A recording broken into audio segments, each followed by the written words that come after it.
নমস্কার বন্ধুরা, আজ ওয়্যার জয়েন্ট, সোল্ডারিং এবং ইউজি কেবিল সংক্রান্ত বেশ কিছু প্রশ্ন আমরা দেখে নেব। তো প্রথম প্রশ্ন, what is the possible range to measure the size of the wire in a standard wire gauge SWG? তো এখানে যে অপশানগুলো আছে তার মধ্যে রাইট অ্যান্সার হচ্ছে 0 to 36। পরবর্তী প্রশ্ন, what is the name of the wire joint?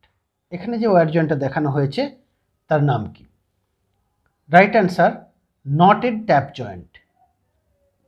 পরবর্তী প্রশ্ন, what is the name of the part marked as X in the underground cable? এই আন্ডারগ্রাউন্ড কেবলে এই যে পার্টটা মার্ক করা আছে তার নাম কি? তো উপরের পার্টটাকে বলা হয় সার্ভিং, তারপরটা হচ্ছে আর্মারিং, তারপরটাকে বলা হয় বেডিং। তো রাইট অ্যান্সার হবে বেডিং। পরবর্তী প্রশ্ন, what is the full form of XLPE cable? Right answer cross linked polyethylene. পরবর্তী প্রশ্ন, how many electrons are there in the valence shell of a copper atom? বন্ধুরা, কপার অ্যাটমের মধ্যে টোটাল ইলেকট্রনের সংখ্যা আছে 29। তো এর মধ্যে একেবারে লাস্ট অরবিটে থাকে একটি। তো রাইট অ্যান্সার হবে 1। পরবর্তী প্রশ্ন, what is the unit of insulation resistance? Insulation রেজিস্ট্যান্সের একক হচ্ছে megohm. Right answer D, megohm. What is the name of the part marked X in UG cable? এখানে যে পার্টটা দেখানো হয়েছে সেটার নাম জানতে চাওয়া হয়েছে। যেহেতু একেবারে লাস্ট লেয়ার এটা, তো এটা হচ্ছে লেড সিট বা কোনো কোনো ক্ষেত্রে মেটাল সিট অপশন থাকতে পারে। পরবর্তী প্রশ্ন, what is the name of the joint? এই যে জয়েন্টটা আছে এই জয়েন্টের নাম কি? আমরা সবাই জানি এই জয়েন্টের নাম হচ্ছে ম্যারিড জয়েন্ট। ইউজি কেবিল সংক্রান্ত আরও একটি প্রশ্ন এখানে রয়েছে, name the part marked X of belted UG cable. যেহেতু এটা বেল্টেড ইউজি কেবল, এর সেকেন্ড লেয়ারটা এখানে মার্ক করা হয়েছে, যার সেকেন্ড লেয়ারটা থাকে লেড সিডের। তো রাইট অ্যান্সার হবে lead sheath. What does the number 1.40 represent if a standard conductor is designated as 7/1.40? তো এই যে 1.40 সংখ্যাটা দ্বারা কি বোঝানো হয়? এখানে 7 কথাটার দ্বারা বোঝানো হয় যে কন্ডাক্টরটার মধ্যে টোটাল 7টা কন্ডাক্টর আছে এই ওয়্যারটার মধ্যে, এবং প্রতিটার ডায়ামিটার হচ্ছে 1.40। তো রাইট অ্যান্সার হবে diameter of each conductor is 1.40। পরবর্তী প্রশ্ন, what is the value of electrical conductivity of aluminium conductor? Aluminium কন্ডাক্টরের কন্ডাক্টিভিটি কত? Right answer 35 × 10⁶ mho per metre. তবে বর্তমানে এই এককটার একটু পরিবর্তন করেও অনেক সময় দেওয়া হয়, সিমেন্স পার মিটার। এ প্রসঙ্গে বলে রাখি, এটা কপারের ক্ষেত্রে হবে 59.8 × 10⁶ সিমেন্স পার মিটার বা মো পার মিটার, এবং আয়রনের ক্ষেত্রে এটা হবে 10 × 10⁶ মো পার মিটার অথবা siemens per metre.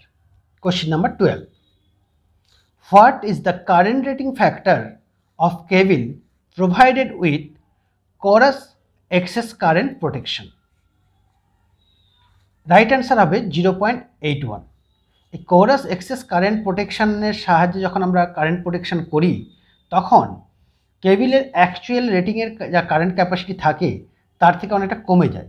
As example, কোনো যদি একটা কেবিলের কারেন্ট ক্যাপাসিটি হয় 100 অ্যাম্পিয়ার, যখন আমরা এই কোরাস এক্সেস কারেন্ট প্রোটেকশনের সাহায্যে তার কারেন্ট প্রোটেকশন করব, তখন তার অ্যাকচুয়াল কারেন্ট রেটিং আমাদেরকে ধরতে হবে মাত্র 81 অ্যাম্পিয়ার। এখন এই কোরাস এক্সেস কারেন্ট প্রোটেকশন ডিভাইসটা কি? সেটা হচ্ছে আমাদের উদাহরণ হিসাবে আমরা নিতেই পারি যে কিটক্যাট ফিউজ অর্থাৎ রিওয়ারেবল যে ফিউজ সেটা এক প্রকারের কোরাস এক্সেস কারেন্ট প্রোটেকশন। এই কারেন্ট প্রোটেকশনের সাহায্যে প্রোটেকশন করলে প্রায় 4 ঘন্টা সময় প্রায় লেগে যায় পুরো ওভারলোড কারেন্ট থাকা সত্ত্বেও সেটা ব্রেক হতে, আর সেগুলোকেই আমরা কোরাস এক্সেস কারেন্ট পয়েন্ট প্রোটেকশনের আওতায় ফেলি, যার এক্সাম্পল আমি একটু আগেই বললাম যে কিটক্যাট ফিউজ হতে পারে বা রিওয়ারেবল ফিউজ হতে পারে। আর সেই সকল প্রোটেকশনের ফলে কেবিলের কারেন্ট রেটিং ফ্যাক্টর হয়ে যায় 0.81। পরবর্তী প্রশ্ন, question number 13, what is the size of neutral conductor compare to phase conductor in UG cable? Neutral কন্ডাক্টরের সাইজ কেমন হবে না, ফেজ কন্ডাক্টর যা থাকবে তার অর্ধেক হবে, অর্থাৎ half size of phase conductor. তো বি হচ্ছে right answer. What is the name of the টুল? এখানে একটা টুলের ছবি দেওয়া আছে, এটার নাম জানতে চাওয়া হয়েছে, তো রাইট অ্যান্সার হবে ক্রিম্পিং টুলস। পরবর্তী প্রশ্ন, what is the unit of quantity of electricity? অর্থাৎ বিদ্যুতের পরিমাণের এককটা কি? Right answer coulomb. What is the name of the soldering method? এখানে যে সোল্ডারিং মেথডটা দেখানো হয়েছে তার নাম কি জানতে চাওয়া হয়েছে, যদিও এখানে যে অপশানগুলো আছে সেটা কোনো পদ্ধতির নাম নয়, এটা জাস্ট কিসের সাহায্যে করা হচ্ছে সেটাই অপশানে দেওয়া আছে। তো এটা একটা সোল্ডারিং গানের সাহায্যে করা হচ্ছে, তো রাইট অ্যান্সার হবে সোল্ডারিং গান। Which formula is used to find electromotive force, that is EMF? তো আমরা ইএমএফ পাওয়ার জন্য সাধারণত পোটেনশিয়াল ডিফারেন্সের সঙ্গে ভোল্টেজ ড্রপ যোগ করি। তো EMF equals to potential difference plus voltage drop. আর এ প্রসঙ্গে বলে রাখি যে ইএমএফের যা মান হবে তার থেকে অবশ্যই কম হয় পোটেনশিয়াল ডিফারেন্স, এটা এবং তার সঙ্গে যখন আমরা ভোল্টেজ ড্রপ যোগ দিই সেই দুটো মিলে তবেই ইএমএফের সঙ্গে সমান হয়। What is the current rating factor for close excess current protection of cable? একটু আগে আমরা কোরাস এক্সেস কারেন্ট প্রোটেকশন সম্বন্ধে কিছুটা জেনেছি, তো এখানে যেটা আছে সেটা হচ্ছে ক্লোজ এক্সেস কারেন্ট প্রোটেকশন। তো এইচআরসি ফিউজ বা এমসিবি এগুলো হচ্ছে ক্লোজ এক্সেস কারেন্ট প্রোটেকশন, এটাগুলো খুব কুইক রেসপন্স করে কারেন্ট বেড়ে গেলে। তো এদের ক্ষেত্রে কারেন্ট রেটিং যা হয় তা তার মূল কারেন্ট রেটিংদের থেকেও আমরা বৃদ্ধি করতে পারি, এবং এর কারেন্ট রেটিং ফ্যাক্টরের মান হচ্ছে 1.23। অর্থাৎ যদি কোনো একটা কেবলের 100 অ্যাম্পিয়ার কারেন্ট ক্যাপাসিটি হয় তাহলে চাইলে আমরা তাতে ম্যাক্সিমাম 123 অ্যাম্পিয়ার পর্যন্ত ফ্লো করাতে পারি, যদি কিনা আমরা ক্লোজ এক্সেস কারেন্ট প্রোটেকশনের সাহায্যে তার প্রোটেকশন করে থাকি। পরবর্তী প্রশ্ন,